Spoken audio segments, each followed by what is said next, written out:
Strain free और affordable, तो अब इटालियन मार्बल भूल जाओ और सिंपल घर लाओ। ये है टीवी 18 और आप देख रहे हैं CNBC आवाज।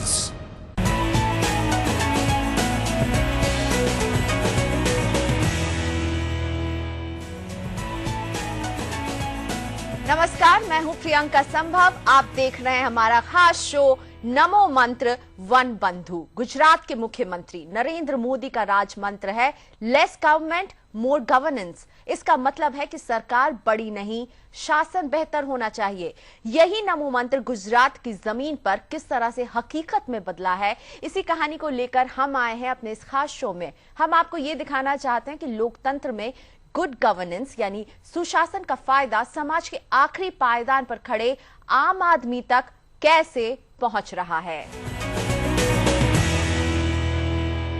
अगले आधे घंटे में हम आपको बताएंगे गुजरात सरकार की महत्वाकांक्षी स्कीम वन बंधु कल्याण योजना के बारे में। 2007 में शुरू हुई इस कल्याण योजना का उद्देश्य राज्य के आदिवासियों का जीवन स्तर बेहतर करने का था। इस योजना में गुजरात सरकार ने पब्लिक प्राइवेट पार्टनरशिप मॉडल का इस्तेमाल भी किया। इस योजना को करीब से जानने और इसके नतीजों का आकलन करने के लिए हमारे सहयोगी विवियन फर्नांडिस ने राज्य का दौरा किया। इन्हें इस काम में मदद की centre for the study of developing societies यानी CSDS ने। और विवियन हमारे साथ है अपने इस पूरे सफरनामे के साथ।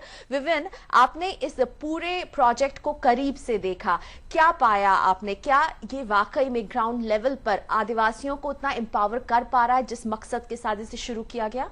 देखिए प्रियंका, जो लोग गुजरात चीफ मिनिस्टर नरेंद्र मोदी के पॉलिटिक्स से सहमत नहीं है, वो बोलते हैं कि उनका जो सारा डेवलपमेंट वर्क है वो प्रो बिजनेस है। मेरा कहना यह है कि you can be pro business but you can also be pro poor. और ये वन बंधु कल्याण योजना जो है ना, ये एक इसका एग्जाम्पल है। वन बंधु कल्याण में 10 सूत्री कार्यक्रम है 5 साल का, और इसमें खास प्रोग्राम प्रोजेक्ट सनशाइन है जो आदिवासियों को गरीबी रेखा से ऊपर उठाने का एक प्रयास है। इसमें आदिवासी लोग गरीब इसलिए है क्योंकि वो लो इनकम एग्रीकल्चर करते हैं, और इस प्रोजेक्ट के जरिए उनको हाई यील्ड और हाई इनकम एग्रीकल्चर की तरफ ले जाने की कोशिश है।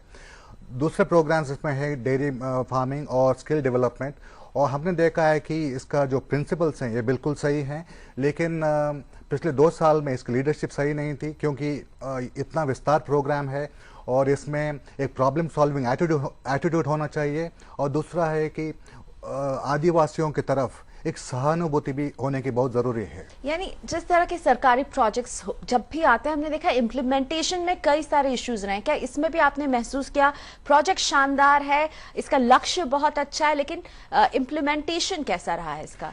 देखिए, खासकर इंडिया के वेलफेयर प्रोग्राम्स में काफ़ी कुछ लीकेज होता है, लेकिन इसमें प्रोजेक्ट सनशाइन में हर आदिवासियों को जो गरीबी रेखा के नीचे है उनको 8 kg मक्का का सीड और फर्टिलाइजर रसायन खाद्य ये देते हैं 2 लाख किसानों को। और इवैल्यूएशन स्टडीज़ के मुताबिक 100% इसमें सक्सेसफुल रहा है। मतलब बीज और रसायन खाद्य हर किसान को जो एंटाइटल्ड है उनको मिला है, और मुझे लगता है ये इसका खास खासियत है। तो आदिवासियों के लिए नमो मंत्र जब उन तक पहुंचा तो उन्होंने कैसा महसूस किया? इस वेलफेयर प्रोग्राम के डिजाइन को किस तरह से ब्यूरोक्रेसी की दिक्कतों से बचाया गया? जिन 3 चीजों पर इसमें जोर दिया गया था उनमें सबसे अहम था आदिवासियों को मक्के की नई हाइब्रिड किस्म की खेती के लिए तैयार करना, जिससे न सिर्फ मक्के का उत्पादन बढ़े बल्कि आदिवासियों की आमदनी भी बढ़े।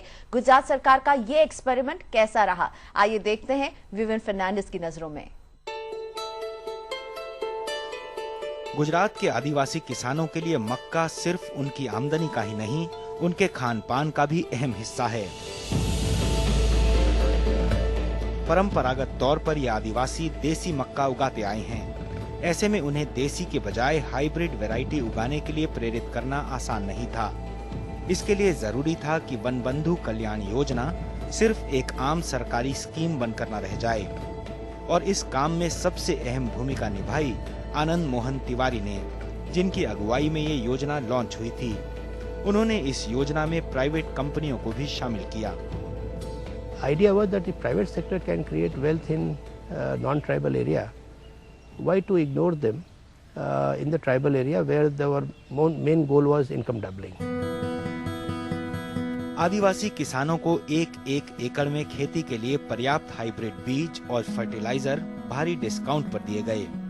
मोन्सांटो और ड्यूपॉन्ट, पायनियर जैसी बहुराष्ट्रीय बीज कंपनियों को ठेका दिया गया। हालांकि इसका विरोध भी हुआ। Our logic was that we don't care who doubles our income, whether it is multinational or an American company or an Indian company. As long as our objectives and outcomes are achieved, we don't mind. In that process, and we used to issue public tenders, and there was a very rigorous selection process. If multinationals get selected, so be it. We were not having any value judgment on that side. One बंधु योजना की खासियत ये रही कि इसमें 2 लाख से ज्यादा किसानों को शामिल किया गया और बीज और खाद एक सिस्टमैटिक प्लान के तहत बांटा गया। इस सरकारी योजना को लीकेज प्रूफ बनाने पर भी प्रशासन का खास ध्यान रहा। We started giving them tokens that you will definitely get the seeds, and we were checking with the BPL list whether they were the number, and we were looking at their identification, that it is the same man and not somebody else who has come with the BPL number. Unless you improve implementation, and for implementation you should have a good agency, whether it is government, if they can ensure their own people to work honestly hard, that's fine, and they have to, otherwise employ good agencies. Vadodara जिले के छोटा उदयपुर में हमें ऐसे किसान मिले जो ज्यादा उपज वाला पीला मक्का उगाने लगे हैं और बेहतर कमाई कर रहे हैं। सरकार की तरफ से किसानों को हाइब्रिड बीज बांटने वाले श्रॉफ्स फाउंडेशन ने पाया कि छोटा उदयपुर में 2 साल में कार्यक्रम में भागीदार किसानों की संख्या दोगुनी हो गई। हालांकि बीच के साल में इसमें गिरावट भी आई थी। एक दूसरे ब्लॉक जेतपुर पावी में भागीदार किसानों की संख्या में 72% बढ़ोतरी आई। ये भी पता चला कि कार्यक्रम में हिस्सा लेने वाले 99% किसानों ने नए बीज का भी इस्तेमाल शुरू कर दिया। 80% ने खेती के नए तौर तरीके सीखे और करीब दोगुनी पैदावार हासिल की। लेकिन छोटा उदयपुर के उलट दाहोद जिले में इस योजना की रफ्तार धीमी है, क्योंकि किसानों को पीले मक्के के बीज के लिए ज्यादा कीमत देनी पड़ती है। प्राइवेट वाला हमारे पास किलो का 500 रुपया मांगता है और थैली हम लाते हैं 4 किलो की, उसका भी 500 रुपया मांगता है, तो ज्यादा पड़ती है ना यार साहब, रेट ज्यादा है साहब, इसलिए हम नहीं बोते हैं। दाहोद में हालांकि धीरे धीरे ही सही बदलाव की बयार बहने लगी है। यहाँ की मंडियों में भी अब पीला मक्का ज्यादा आ रहा है। पीली मक्का खाने के अंदर काम नहीं लगती, उस हिसाब से किसान लोग 20% पीली करते हैं, 80% 20% सफेद करते हैं और 80% पीली मक्का करते हैं। हाइब्रिड मक्का इस्तेमाल ज्यादा हो रहा है और सफेद मक्का अब इन्होंने कम कर दिए, क्योंकि येलो मक्का का मार्केट सफेद मक्का से भी 100 रुपया क्विंटल से ज्यादा है। इसीलिए येलो मक्का पहले नहीं करते थे। ये प्रोग्राम आने के बाद जो अच्छा प्रोडक्शन मिला, उसके बाद ये लोग अच्छी तरह से अब येलो मार्केट की तरफ बढ़ गए हैं। वन बंधु कल्याण योजना का मकसद पूरा करने के लिए एक बात जिस पर ध्यान देने की जरूरत है, वो है बीज और खाद का सही समय पर वितरण। अभी भी वन बंधु योजना जमीन पर उतनी प्रभावी नहीं हो पाई है जितनी उम्मीद थी। इसके लिए जरूरी है खामियों को पहचानकर उन्हें दूर करने की कोशिश की जाए। विवियन फर्नांडिस, वडोदरा। तो देसी मक्के से हाइब्रिड मक्के को उगाने की राह तो जरूर सरकार ने दिखा दी है, लेकिन इसे अगले पायदान पर ले जाने के लिए अभी सफर काफी लंबा है। लेकिन हमारे सफर में हम लेंगे एक छोटा सा ब्रेक और ब्रेक के बाद हम चलेंगे साउथ गुजरात में वलसाड़ और देखेंगे वहां वन बंधु योजना के तहत डेयरी का काम कैसे पहुंच रहा है वन बंधुओं तक।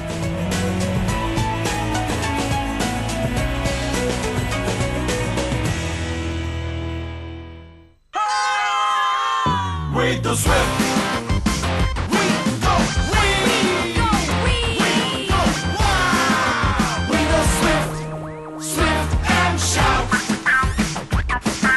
With the swift and shout. With the swift. Simple ला रहा है भारत में पहली बार 1200 by 800 double charge slab tiles Italian marble से ज्यादा टफ, स्ट्रेन फ्री और अफोर्डेबल। तो अब इटालियन मार्बल भूल जाओ और सिंपल घर लाओ। बड़ी बड़ी बातें करते थे। दुनिया में दो चीजें फ्री है, बड़ी बड़ी बातें और OLX.in, जहां आप फ्री में ऐड डालो, फ्री में बेचो एट गुड प्राइस। OLX.in, सब कुछ बिकता है। Don't let the shortage of water wash off your hard work. Choose the pump that gives you maximum water and saves maximum energy. Choose Falcon Pumps. Prosperity for all, progress for all. Falcon Pumps. हर खुशी की शुरुआत होती है अपने घर से, और घर शुरू होता है सीमेंट की एक बोरी से। वंडर सीमेंट, एक परफेक्ट शुरुआत। Regency Willows, Lonavala, a piece of heaven on earth. 3 types of villas to choose from: Platinum Villa, Titanium Villa, Gallium Villa. Efficient infrastructure with state-of-the-art luxurious amenities and facilities. Homes with a peace of mind. Crystal Club with ample of recreational facilities. Regency Willows, a project by Regency Nirman Limited. सही product, सही दाम और सही service, ये हर consumer का हक है। पर अगर कंपनीज आपका ये हक छीनती है और अनसुना करती हैं आपकी शिकायतों को, तो क्या करेंगे आप? चुप रहेंगे या लड़ेंगे? उठाइए अपने हक की आवाज पहरेदार के साथ। पिछले 7 सालों से पहरेदार दिला रहा है हर कंज्यूमर को इंसाफ। Premji Walji, a marvel of craftsmanship. Premji Walji Jewelers. दीवारों पे पपड़ी से परेशान? पेंटिंग से पहले लगाइए बिरला व्हाइट वॉल केयर पट्टी, जो रखे दीवारों को नमी से सुरक्षित, यानी पपड़ी की छुट्टी।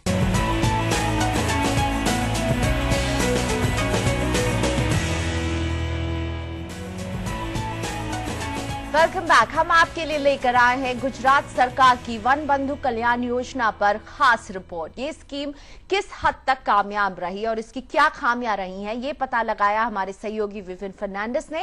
विपिन राज्य में कई इलाकों में घूमे, लोगों से मिले, वन बंधु कल्याण योजना का फर्स्ट हैंड एक्सपीरियंस हासिल किया। इन्होंने महसूस किया कि किसी भी योजना की कामयाबी के लिए जरूरी है कि सरकारी अफसर अपने रुख में लचीलापन लाएं और सिर्फ लिखे हुए नियमों से ना चले। खासतौर पर यह अनुभव उन्हें तब हुआ जब वो डेयरी बिजनेस से जुड़े आदिवासियों से मिले। वन बंधु कल्याण योजना में आदिवासियों को डेयरी बिजनेस से जोड़ना शायद सबसे ज्यादा चुनौतीपूर्ण था। इसलिए सरकार ने इस काम में मदद ली आदिवासी इलाकों की सबसे पुरानी डेयरी वलसाड़ की वसुधारा डेयरी से। वसुधारा का करीब 40 साल का अनुभव आदिवासियों को डेयरी बिजनेस से जोड़ने में काफी काम आया। ये जो आदिवासी कम्युनिटी है, ये लोग चाय भी ब्लैक पीते थे, मतलब पशुपालन के धंधे में लोग पहले से थे नहीं, इसलिए इनको समझाना, इस धंधे को अपनाएं, ऐसा करने में शुरुआत में तो बहुत टाइम गया। वलसाड़ जिले के अमधा गांव में हम कुछ महिलाओं से मिले, जिनमें ज्यादातर कोकना जनजाति की थीं। 2004 में मिल्क सप्लायर्स यूनियन बनाने तक वो दिहाड़ी मजदूर का काम करती थीं। इस यूनियन में आज 121 मेंबर हैं, जिनमें 50 नियमित तौर पर दूध की सप्लाई करती हैं। पिछले साल इस यूनियन ने 15 लाख रुपए का दूध बेचा। खेती अभी भी इनकी कमाई का मुख्य जरिया है, लेकिन दूध से होने वाली आमदनी से इनकी लिक्विडिटी बढ़ी है। પછી 21 બહેનો મેળીને ડેરી બનાવી, મીટિંગ કરીને ડેરી ખોલાવી, ત્યાં પછી ગાય લાવ્યા 21। जब पड़ोस की महिलाओं ने डेयरी शुरू की तो मैंने गाय खरीदी, मैंने अपनी भैंस बेच दी और उस पैसे से ट्यूबवेल लगवाया। अब दूध बेचकर रोज की जरूरतें पूरी हो जाती हैं। भैंस ने पाड़ा वेची नाख्या, जो 2 पाड़ा छे ने गाय हो वेची नाखीने तेनी वात सेडी छे। वन बंधु कल्याण योजना 20,000 अगला वर्ष हफ्ता मिला, 10,000 सब्सिडी, बाकी का बचत। लेकिन वन बंधु कार्यक्रम के तहत डेयरी के लिए लोन और सब्सिडी दिया जाना काफी नहीं था। डेयरी का काम ऐसा है जिसमें काम करने वाले की जिंदगी पशु के इर्द गिर्द घूमती है। इसलिए डेयरी के काम में सिर्फ गरीबों पर फोकस करने की रणनीति नहीं चल सकती, क्योंकि गरीबों की आमदनी कम होती है और उनके पास जमीन भी नहीं होती। इसलिए अगर कोई आदिवासी डेयरी बिजनेस में फेल हो जाता है तो वो कई और लोगों को इसमें आने से रोक देता है। आदिवासी को डेवलप करना चाहते हैं, और डेवलप कब होगा? जब उसके अंदर ये भी पावर आएगी, वो जज कर सके कि गाय अच्छी है या अच्छी नहीं है, मुझे यही गाय लेनी है या नहीं लेनी है। ये इंपावरमेंट भी उसके अंदर होनी चाहिए, तब वो ज्यादा अच्छी तरह से कर सकेगा। काम आसान नहीं है, इसलिए चुनौती और भी बड़ी हो जाती है, और इस चुनौती से निपटने के लिए वसुधारा डेयरी जैसी संस्थाओं की मदद और राजनीतिक इच्छा शक्ति दोनों की जरूरत है। विवियन फर्नांडिस, वलसाड़। और गुजरात के आदिवासियों के इस अलग पहलू को करीब से देखा विवियन फर्नांडिस ने, और हमारे साथ मौजूद हैं विवियन। डेयरी फार्मिंग जो है, मुझे ये लग रहा है आपकी ये कहानी देख करके कि ये पूरा एक लाइफस्टाइल परिवर्तन था जो आदिवासियों तक लेकर के ये पहुंचे थे, और काफी सबसे कठिन प्रोजेक्ट रहा उन तक पहुंचाने में, और अभी भी दिक्कतें बाकी हैं। पूरी तरह से आदिवासी शायद इसे एक्सेप्ट नहीं कर पा रहे हैं, तो क्या करने की जरूरत है डेयरी फार्मिंग के इस पूरे प्रोजेक्ट में? प्रियंका, वन बंधु का डेयरी कार्यक्रम का लक्ष्य और नेताओं का जो उद्देश्य है, इसमें सहमति नहीं है, क्योंकि नेता चाहते हैं कि मेला लगाएं और भैंस और गाय का वितरण करें, और जबकि डेयरी फार्मिंग एक क्रिएटिव प्रोसेस है, उसमें एस्पिरेशन चेंज करना बहुत ज़रूरी है। हर आदिवासियों में ऐसा एक इच्छा पैदा करने की ज़रूरत है कि वो अपने बलबूते पे खड़े हों, मतलब स्वतंत्र स्वावलंब हो, और किसी और मतलब सब्सिडी की वजह से या सस्ते लोन की वजह से वो डेयरी फार्मिंग में उन्होंने आना नहीं चाहिए। लेकिन हमने देखा है कि ऐसा ही हो रहा है वहाँ पे, और काफ़ी कुछ मुझे लगता है थोड़ा बहुत करप्शन भी हो रहा है।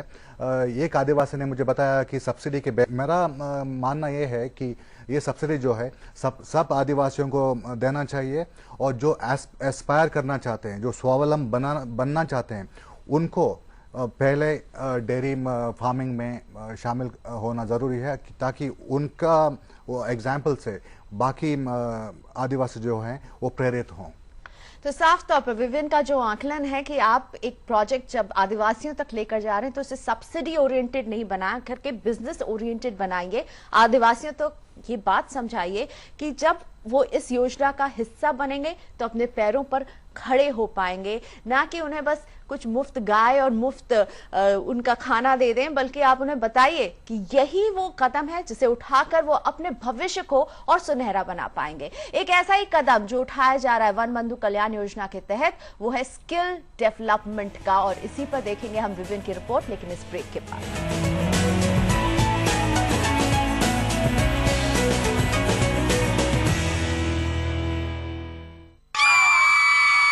We the swift. We are wild. We are dreams. We are young. We are screams. We love it straight and roundabout. We are swift. Swift and shout. Swift and shout. We the swift.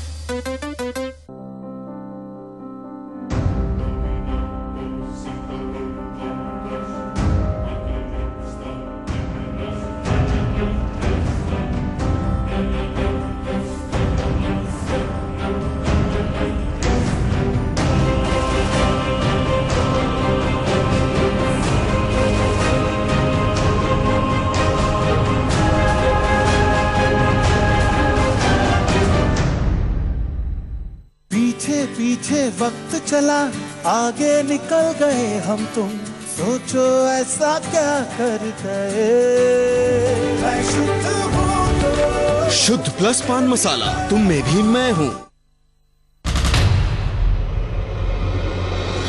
सही product, सही दाम और सही service, ये हर consumer का हक है। पर अगर कंपनीज आपका ये हक छीनती है और अनसुना करती हैं आपकी शिकायतों को, तो क्या करेंगे आप? चुप रहेंगे या लड़ेंगे? उठाइए अपने हक की आवाज पहरेदार के साथ। पिछले 7 सालों से पहरेदार दिला रहा है हर कंज्यूमर को इंसाफ। The finest ideas and experiences from the world of culture, travel and living. are now at your fingertips. Read the latest issue of Forbes Life India on your smartphone or tab. Download the Forbes Life India app now, powered by Maxter Store. Also available on Newsstand and iTunes. बहुत सारा काम है माँ। हमसे मिलने पुणे नहीं आ सकता तो रोज एक फोन तो किया कर। काम करूँ या फोन? मैं निकलता हूँ। नमित फोन बोल के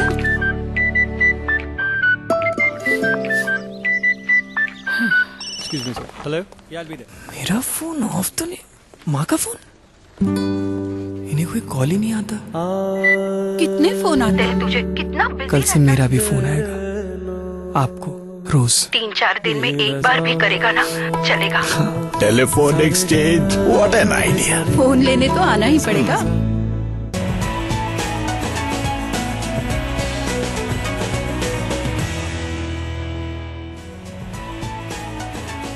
वेलकम बैक। आप देख रहे हैं गुजरात सरकार की वन बंधु कल्याण योजना पर हमारी ये खास रिपोर्ट। इसमें हम योजना की खूबियों और खामियों का जायजा ले रहे हैं अपने सहयोगी विविन फर्नांडिस के साथ, जिन्होंने ये पूरी स्टडी की है। गरीबी हटाने के लिए जरूरी है कि लोगों की खेती पर निर्भरता को कम किया जाए और उन्हें वैसे हुनर सिखाया जाए जिनकी मांग कंस्ट्रक्शन, मैन्युफैक्चरिंग और सर्विस सेक्टर में है। वन बंधु कल्याण योजना में भी आदिवासियों के लिए स्किल डेवलपमेंट प्रोग्राम को शामिल किया गया है।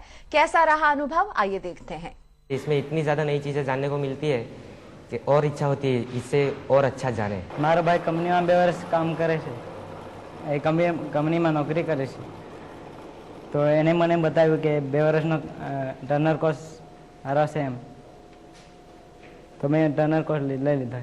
इसकी बुक है मेरे पापा के फ्रेंड के पास, उसने बोला था और पापा ने मेरे को बोला कि इसमें तेरे को इंटरेस्ट लेना चाहिए, तो मैंने पापा को बोला यस मैं लूँगी और मैंने अप्लाई किया था डिप्लोमा में। ये सारे नौजवान अपने परिवार की पहली पीढ़ी के हैं जो खेती बाड़ी या मजदूरी नहीं, किसी कंपनी में काम करना चाहते हैं या अपना काम धंधा शुरू करना चाहते हैं। इन्हें ट्रेनिंग मिल रही है वलसाड़ के वागलधारा ट्रेनिंग सेंटर में, जो वन बंधु कल्याण योजना के स्किल डेवलपमेंट प्रोग्राम का हिस्सा है। बनने के 2 साल के भीतर इसने 800 युवाओं को ट्रेनिंग दी और उनमें से 700 को नौकरी दिलाने में भी कामयाबी हासिल की। इस सेंटर के फाउंडर हैं आई.जे. देसाई, जो सूरत के कामयाब वकील भी हैं। अच्छी शुरुआत के बाद वो आज चिंतित हैं। As far as I am concerned, I find that this increased allocation has not shown that results or not that encouragement to us, because later on we find since last 1 year that we are not getting regular recurring grants and it is very much delayed. Vaghaldhara training centre में अभी 282 छात्र हैं जो campus में ही रहते हैं। One बंधु programme के तहत सरकार ने वोकेशनल ट्रेनिंग स्कीम में इस बात पर जोर दिया कि आदिवासी युवाओं को कैंपस में हॉस्टल की सुविधा मिले, ताकि वो अपने पारिवारिक माहौल से निकलकर काम सीखने को प्रेरित हों। इस सेंटर में 8 कोर्स चलाए जाते हैं, जिनमें से कुछ में जर्मनी के एक सरकारी संस्थान की मदद भी ली जाती है। 6 साल में इस सेंटर को 3000 छात्रों को ट्रेनिंग देनी है। छात्रों के खाने पीने की व्यवस्था करना और सेंटर चलाना आसान नहीं होता, जब सरकार की तरफ से आने वाली मदद नियमित तौर पर ना मिले। My greatest worry is that there must be somebody at the helm of affairs politically who monitors this project and also see that the work which was done previously before 1 year is being done, and whatever was committed at that time as far as VTC centers like us, as far as the grants are concerned, release of grants are concerned, and even for expansion, for capital expenditure is taken care of. One बंधु कल्याण योजना के तहत पूरे गुजरात में ऐसे 7 training centre बनाए गए। इन्होंने न सिर्फ आदिवासियों के लिए रोजगार के नए मौके बनाए हैं, बल्कि इंडस्ट्री की जरूरतों को पूरा करने की दिशा में भी काम किया है। विवियन फर्नांडिस, वागलधारा, गुजरात। तो स्किल डेवलपमेंट कई हद तक इनकी जीने की शैली को तो बदलेगा ही, और साथ ही में इनके सपनों को भी बदल रहा है। इनके हाथ में नए हुनर आ रहे हैं और ये कुछ नए सपने भी देख रहे हैं। लेकिन वन बंधु कल्याण योजना अपने आप में अब दूसरे चरण पर पहुंच गया विवियन, और इसके लिए चुनौतियां अभी भी काफी हैं। पहला चरण तो निपट गया, क्योंकि पहला था तो सब कहेंगे पहला था, उसमें टीथिंग प्रॉब्लम थी, ये थी वो थी। लेकिन अब जब सेकंड फेज की शुरुआत होगी तो किस तरह से इन्हें उन लूपहोल्स को आइडेंटिफाई करना जरूरी है। प्रियंका, नंबर 1 ये है कि हाइब्रिड मक्का का प्रोग्राम से यील्ड तो दुगना बढ़ा है, डबल हो गया है, लेकिन आदिवासियों की आमदनी जो है वो दुगनी नहीं हुई है। इवैल्यूएशन स्टडीज के मुताबिक, एक इवैल्यूएशन स्टडी के मुताबिक उनका जो बचत है, जो हाथ में जो इनकम रहा है वो 46% बढ़ा है, और दूसरे इवैल्यूएशन स्टडीज से ये साबित होता है कि उनका जो सेविंग्स है वो 73% बढ़ा है। मुझे लगता है कि सरकार ने निजी बीज कंपनियों को एक नया मार्केट खोल दिया है, और अब निजी बीज कंपनियों को वहाँ पे डिस्ट्रीब्यूशन नेटवर्क फैलाने की ज़रूरत है, जो कि वो नहीं कर रहे हैं। और दूसरी बात यह है कि इनकी जो बचत इसलिए कम हो रही है क्योंकि बीज का दाम बहुत बड़ा है। इसलिए मुझे लगता है कि निजी बीज कंपनियों को अपना बीज का दाम भी घटाना चाहिए। और दूसरा है कि सरकारी संस्थाएं जो हैं, जैसे मेज रिसर्च इंस्टीट्यूट है आनंद यूनिवर्सिटी का, उनका एक बीज है गुजरात मक्काई 6 GM6, जो मोन्सेंटो का देकल्ब प्रबल सीड है उसके बराबर है या उससे बेहतर है, तो उसका प्रोडक्शन बढ़ाना चाहिए। और मुझे लगता है इस कंपटीशन से आदिवासियों को बेनिफिट मिलेगा। दूसरी बात है कि ये लीडरशिप जो है, जैसे आनंद मोहन तिवारी साहब थे जो अभी प्रिंसिपल सेक्रेटरी एजुकेशन बने हैं, उनके जाने के बाद लीडरशिप में ना कुछ कमी आई है। तो मुझे लगता है कि अभी तो और एक नए सेक्रेटरी आए हैं, तो एक प्रॉब्लम सॉल्विंग एटीट्यूड होना चाहिए, एंटरप्रेन्योरियल होना चाहिए ना। यहाँ इसमें है ना लकीर की फकीरी वो नहीं चलेगी इसमें। यानी कि नई सोच के साथ इसे लागू करने की जरूरत है। वन बंधु कल्याण योजना अपने लक्ष्य को पूरी तरह तो हासिल नहीं कर पाई है, लेकिन इसने अच्छी ग्रोथ जरूर दिखाई है। और सबसे बड़ी बात की इसने दिखाया कि आदिवासियों को मौके दिए जाने पर वो क्या कर सकते हैं। हम उम्मीद करते हैं कि इसका अगला चरण बेहतर और आदिवासियों के लिए ज्यादा फायदेमंद होगा। हम ये भी उम्मीद करते हैं कि गुजरात की तरह देश के दूसरे राज्य भी इंक्लूसिव ग्रोथ के ऐसे मॉडल लेकर आए जिससे विकास की किरणें समाज के कमजोर तबके तक भी पहुंचे। यानी कि आप प्रो बिजनेस रह करके भी प्रो पुअर जरूर बने रहें। हमें यही इजाजत दीजिए, नमस्कार।